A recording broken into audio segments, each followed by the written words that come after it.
megcsináljuk 1, 2, 3, 4, 5, 6, 7, 8 és kiállunk. Fiúk, vagy nem fiúk, hanem egyik csapat arccal felé, másik csapat erre, tehát két kör, de egy köríven helyezkedünk el, és a következő lépés jön, ilyen kalácsfonásba megyünk, balkész felől cserélünk, ram, ta-tim, ta-tim, ta-ta-ta-ta-tim, ta-tim, ta-ta, pa-pa-pa-pa-tim, pa-tim, pa-pa, pa-pa-pa-pa-tim, pa-tim, pa-tim, pa-pa-pa. Ebben van 4 darab, és utána beállunk sorokba. 4 darab sor kellene,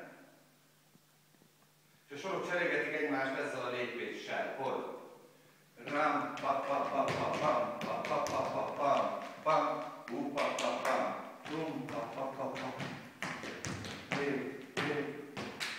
Ebből van 4 darab, és ugye egyik sor majd előre kezd, és a legelső sor kezd hátra, egyből viszi a kezét. Ram, ta-ta-ta-ta-tim, fordul.